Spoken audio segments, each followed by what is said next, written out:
You're watching News 25. Local coverage you can count on. News 25 is brought to you by J.K. Nelson Law, voted Best of Las Vegas. Give them a call, 702-727-9900. News 25 is also brought to you by Desert View Hospital. You can count on us.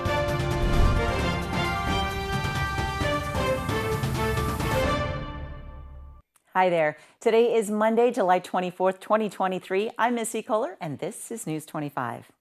2 women were found dead on a hiking trail over the weekend during the excessive heat warning. Rory Roselle has the details. 2 women were found dead at the Valley of Fire State Park after a group of hikers called in for a welfare check. According to the Las Vegas Metropolitan Police Department, a group of hikers saw 2 women go out to the hiking trail Saturday morning. When the group returned later, they observed that the girls had not returned, and a member of the group called in for a welfare check. Upon arrival, the Nevada State Police Rangers located the first woman dead on the hiking trail, and after requesting the Las Vegas Metropolitan Police Department search and rescue team, they later found the second woman dead in the canyon. The Las Vegas Metropolitan Police Department nor the Nevada State Park Police have released any more information at this time. This is a continuing story being investigated by the Nevada State Park. John Thomas, 78, who went missing on Friday near American Dental, has still not been found. According to Sheriff Joe McGill, search and rescue teams, along with sheriff deputies, canine dogs, metros, helicopter, and drone and other resources, have turned up nothing after a 24-hour exhaustive search. We will have more on this story tomorrow with an interview from Sheriff McGill. In regards to another missing man, Irving Jensen, 83, who went missing on Sunday, July 23rd, the sheriff's office has reason to suspect that Jensen may have driven off to Kingman, Arizona in his 2023 white Ford F-150. According to the report, Jensen has a reason to come back into Pahrump, and Sheriff Joe McGill says that deputies are keeping an eye out for Jensen if he returns. If you have any information on either John Thomas or Irving Jensen, please contact the Nye County Sheriff's Office at 775-751-7000, option number 5. The Fontainebleau Resort caught fire on the top deck during construction. Rory Roselle has this story.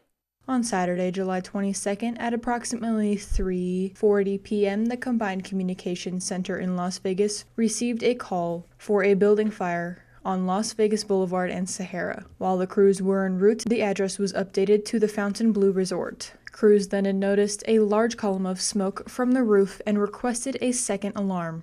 The first engine arrived and established command, met with security, and began to gain access to the elevators and start ascending to the roof. Once crews arrived to the roof, some construction material was found to be on fire. They connected to the sandpipes and began to knock down the fire. They also conducted a preliminary search to ensure that there were no people in the area and everybody was safe. Once the fire was contained, investigators began to work on the origin of the fire. There were no injuries reported, and a total of 12 engines were used to put out this fire, as well as 93 personnel. Clark County wants to thank the Las Vegas Fire and Rescue and the Metropolitan Police Department for their partnership in this incident. The cause of the fire is still under investigation.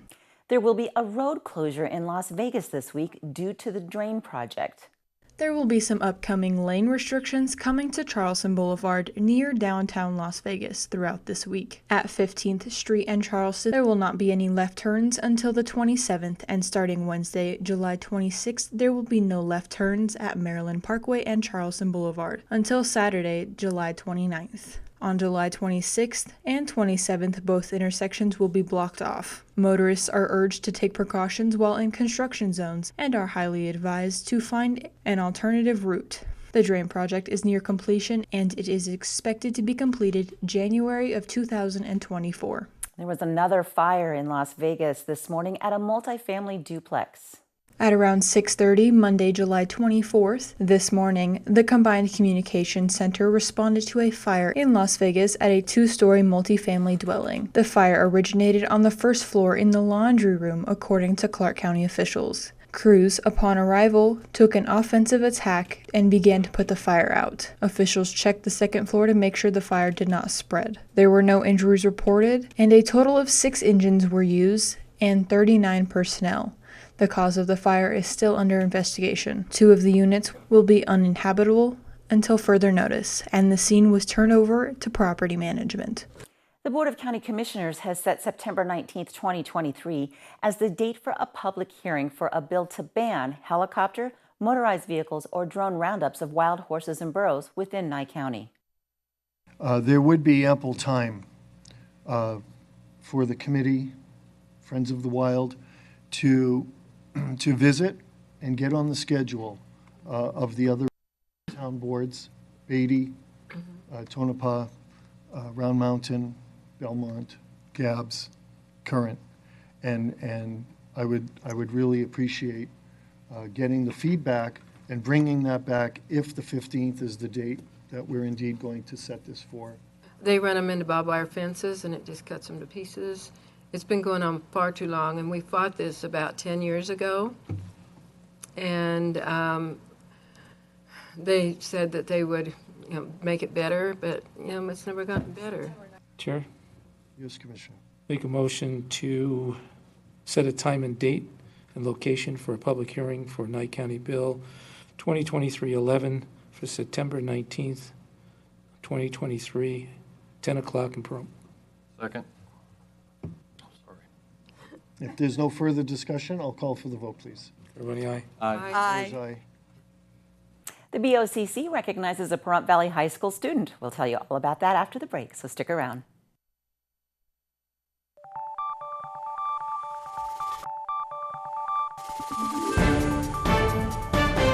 You're watching News 25. Local coverage you can count on. And welcome back. Michael Keys, a Pahrump Valley High School student, was presented with a certificate of recognition by the Board of County Commissioners for his appointment by Governor Joe Lombardo to serve as a student member on the Nevada State Board of Education. Last year, Michael served his school and the community with more than 200 hours of volunteer work.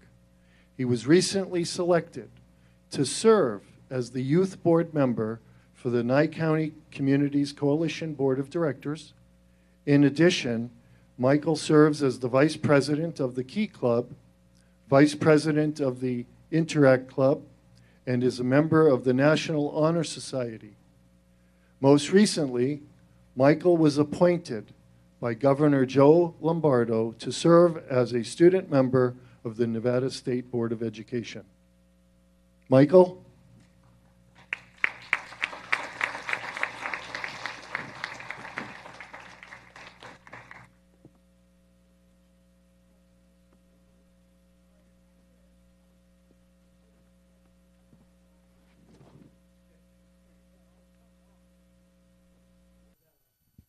It was just an honor to be acknowledged by my local community leaders, and I'm just really excited to serve in this position, and I'm glad to serve the students of Nevada. I go to monthly meetings on the Board of Education. I am a non-voting member, but I'm to give the input of Nevada's students, almost 500,000 of them, and I also run a blog, the Ed Made Easy blog. It summarizes the Board of Ed's meetings in a easy-to-understand way for students and parents. You can find it on the Nevada Stuco website, nevadastuco.org. I did volunteer work from making posters for student council to helping at concessions at football games and basketball games and such. I helped out at Pathways, our local alternative school, and I've done much more. I basically step in if the president is not present. I run a lot of Interact meetings, and I just like to stay involved with local community service club. Yeah, like I said, I just like helping with the community service organizations. We sponsored the local Trojan Park too. But I hope to hopefully continue this position up to next year and keep representing the students of Nevada the best I can. The Community Block Grant Cycle in Nye County is now open. On Tuesday, July 18th, the Board of County Commissioners hosted the first of 4 public meetings for the new Community Development Block Grant Cycle, which is currently open. The purpose of the first public meeting provided information about the CDBG program, past projects that have been funded in Nye County, how to apply, eligibility, requirements, how and where funds can be used, and to give citizens an opportunity to make their comments known regarding what types of eligible activities Nye County should apply for under the state CDBG program. A second and third public hearing will be held to discuss proposed projects submitted to date. A final hearing will be held to discuss, approve, and rank applications prior to submittal to the state. For more information, visit nycountynv.gov. Here's Mikey with a look at your sports. Time now for your News 25 look at sports. Las Vegas Aviators in action yesterday, taking on the Salt Lake Bees. Aviators with the win, 6-2. They return home tomorrow evening as they welcome the Sugarland Space Cowboys. Las Vegas Aces were in Minnesota on Saturday playing the Lynx. They went on to win 98-81. They play the Sky tomorrow in Chicago. The day with the Stanley Cup Tour continued over the weekend. Brett Howden, pictured here with baby Charlie. So cute. New quarterback for the Raiders, Jimmy Garoppolo, arrived for the start of training camp on Sunday. He was medically cleared to take part in camp. And congratulations to Garrett and Jace Jepson. They took second place in the high school team roping world finals. And that's your look at sports on News 25. News 25 caught up with Veronica, who is the coach for the Pahrump Valley High School varsity volleyball team. She talks about the upcoming season and a fundraising event. KPVM spoke with this year's varsity volleyball head coach, Veronica Montanez, to talk about this upcoming sports season. So varsity did okay last year. I really think they could do a lot better this season coming up. We have some strong players returning. We have at least 4 or 5 returning varsity starting players and a good undercore that are coming up as well. So we're very excited for this season. This year, the specific goal we want to reach is definitely obviously going to state. Regionals would be a really big plus if we did really well in regionals, because last year we did get bumped off in the first round. So we want to get better than a 4th seed instead of playing the 1 seed. So we definitely want to get a 1 seed this year. Coach Montanez also reminds everyone that varsity is not the only team this year. There is 3 teams: varsity, junior varsity, and B team. So we are getting a fundraiser set up. We are doing an adopt a player. We are selling shirts for $25 each. So if you want to get with a volleyball player, any B team, JV, or varsity player, we are selling them for $25. I just want to say good luck to everybody else in the seasons that are coming up. Let's go Trojans. So my contact info is Veronica Montanez is obviously my name. My email is vmontanez, MONTANEZ @nyschools.org. Your health report and the weather forecast are coming up. We'll be right back.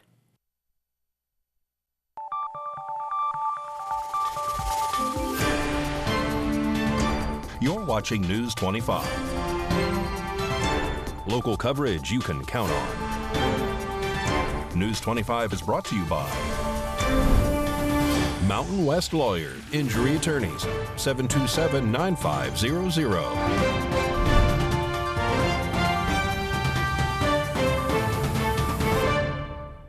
We have news just in. A structure fire broke out this afternoon late. News 25 was on the scene and filed this report. A structure trailer fire broke out this late afternoon. At 3:05 p.m. today, Pahrump Valley Fire Rescue and Nye County Sheriff's Office were dispatched to the scene at the end of Wheeler Pass Road here in Pahrump. According to a female eyewitness, also the woman who owns the trailer, stated to News 25 that her generator backfired and became engulfed in flames, immediately catching the tow trailer on fire that is connected to a black Dodge Ram truck. Pahrump Valley Fire and Rescue immediately extinguished the fire upon their arrival before the truck was damaged. The trailer, however, was completely destroyed. The woman who owns the trailer was transported to Desert View Hospital with an injured foot. It is unclear how she injured her foot at this time. We will try to update you on this developing story on our newscast tomorrow. Can changes in weather cause joint pain? A UK study found that people with conditions such as arthritis are more likely to experience pain on days with higher humidity, stronger winds, and lower barometric pressure. As the decrease in pressure happens, our tissues like muscles, ligaments, soft tissue, connective tissue, they expand And so if you have arthritis already, like osteoarthritis, that's wear and tear naturally, either naturally or by an acute injury. The space is already reduced in your joint, and now the pressure change expands those tissues. So now they're like butting up against the arthritis. So maybe that's why people hurt more when the barometric pressure changes. Dr. Andrew Bang, who did not take part in the study, is a chiropractor at Cleveland Clinic. Dr. Bang notes many patients say they have achy joints when the weather changes. He says extreme temperatures seem to aggravate people, whether that's hot or cold. The theories as to why vary, and studies on the topic have turned up mixed results. But to combat joint pain, Dr. Bang encourages people to stay active. With a lot of people working from home, he recommends getting up from the desk when possible, as well as doing some simple exercises throughout the day. If you have a standing desk, that's a great time to stand during a meeting. You could do isometrics. I love isometrics because they're simple and they're really effective. So an isometric just means same length of a muscle. So for example, let's say my shoulders and my back are really tight. I could literally just push my hands together really hard and hold this for a period of time. Dr. Bang says consistently doing these exercises can be key to finding some relief for joint pain. News 25 WeatherCam is brought to you by Lerner and Rowe Injury Attorney's Office in Pahrump. In a wreck, need a check? Call 702-877-1500. It's still hot out. Yep. Any relief in sight? John's going to let us know. Your weather forecast is coming right up.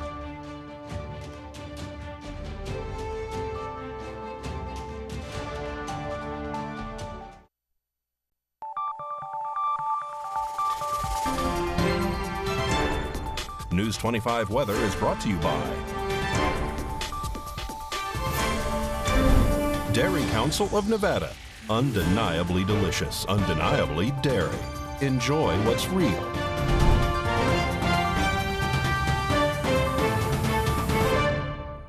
Hi, good evening, Nevada. It's John Kohler from the KPVM Channel 25 Weather Studios, all up and down the Ace Country Radio Network and worldwide on the local BTV app, the app that's just too cute to ignore.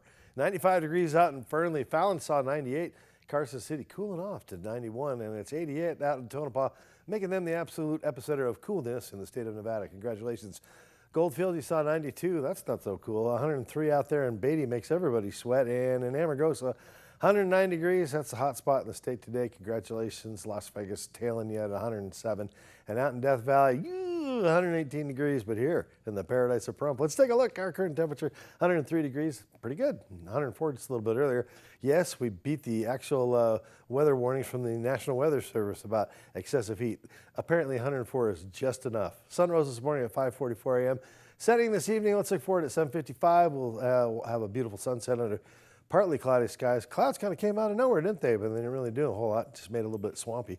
Humidity at 20% as we carry on into the week. We're going to see some more clouds? No, well, not for a while. It'll be the weekend.